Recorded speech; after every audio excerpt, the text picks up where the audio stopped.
actually clots are? Afia ji, what do we mean by clots?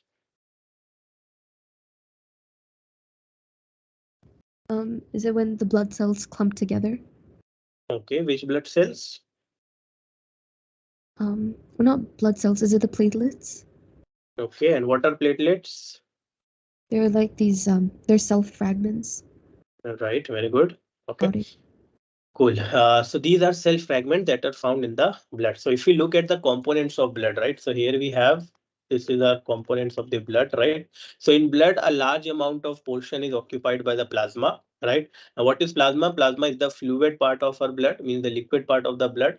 And in the rest 45%, we have the cellular part, right? Okay. So in that nearly 45% itself is red blood cell. And then in the very small portion, we have white blood cells and platelets. Okay, what is the other name for platelets? The platelets are also called thrombocytes. Okay, clear? And the process of clotting is also known as thrombosis. Clear? Now all these cellular parts of the blood, they all are floating within the plasma. Now plasma contains a number of things. It has water, it has enzymes, nutrients, but most importantly it has the proteins. Okay, and a number of proteins helps in the process of clot formation. Okay, when we talk about clot or clotting process, there are number of clotting factors which are required. Okay, and there are total nearly 13 clotting factors. How many clotting factors? 13 clotting factors are there which are responsible for the complete formation of a clot. If any one of the factor is missing, what will happen? The process of clotting or coagulation will be affected. So your body might not be able to form a clot properly and you may lose a large amount of blood even in small cuts. Okay, clear? So let's discuss about this thing, that whenever there is a cut in the body or in the skin, what happens is it is sealed by the process called blood clotting. Now, why these blood clots are important? Afia ji, why it's important to seal these openings? To prevent excess loss of blood. Right, very good. Anything else? Sir, Also to prevent like organisms, like foreign organisms, from entering the body. Right, very good. So imagine if this is our hand. Okay, so if a cut is made here, if a cut happens here, right? Okay, so there are two things. One is the blood that is coming out, right? The blood that is coming out, that is the issue. Other thing is these openings are passage for pathogens to enter our body. Okay, so we have to do two things when we are doing blood clotting. So what happens? First thing is we are preventing the excess loss of blood. Other thing is we are preventing the entry of pathogens in the body. Okay, so blood clotting is achieved by some cellular fragments which are known as platelets and clotting factor. Okay, now clotting factors are your proteins and enzymes along with some ions also. Okay, clear? Whenever a cut is made, that acts as a trigger, right? So the platelets, mean the cellular fragments, what happens? They all try to come together along with RBC, and a series of chemical reactions are generated. Okay, that includes formation of some proteins like thrombin. Okay, clear? Then secretion of some enzymes like thrombokinase, prothrombin, and they will keep on reacting with each other. So it's a like a cascade reaction. What do we mean by cascade reaction?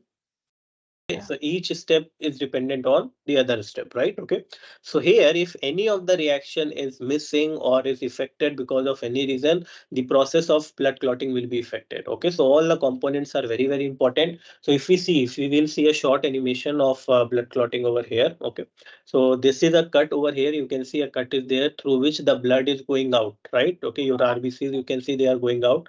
Now what will happen? The immune system gets activated whenever there is a cut made. Okay, now what will happen? Some proteins, they get attached to your platelets. Okay, now the platelets will undergo certain changes in their shape.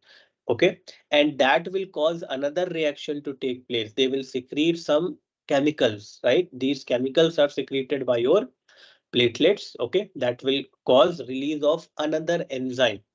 A number of enzymes, proteins are involved in this process. Okay, you can see platelets are releasing some enzymes over here, right? Okay, now they will cause those other proteins to get changed. They will undergo their chemical reactions. Some enzymes are formed, some proteins are formed.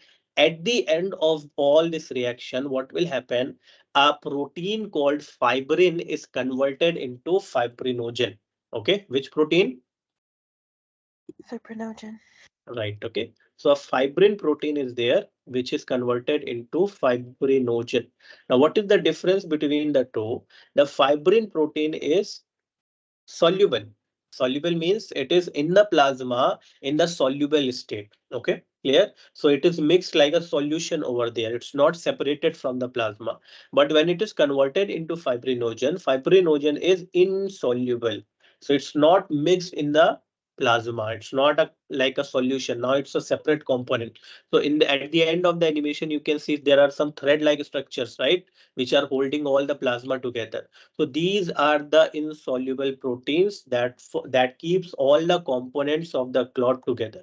Okay, so in clot we have platelets and the RBCs, which are held together by the insoluble proteins.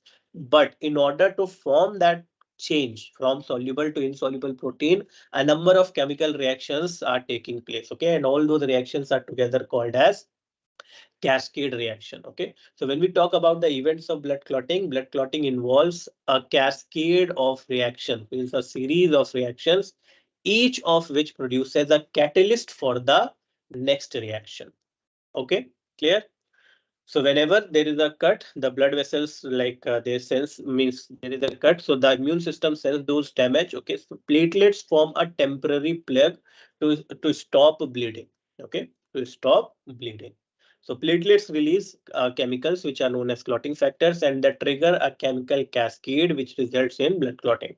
I told you that there are number of clotting factors. There are 13 clotting factors, and those factors include basically proteins, enzymes, and ions as well. Understood? Any doubt?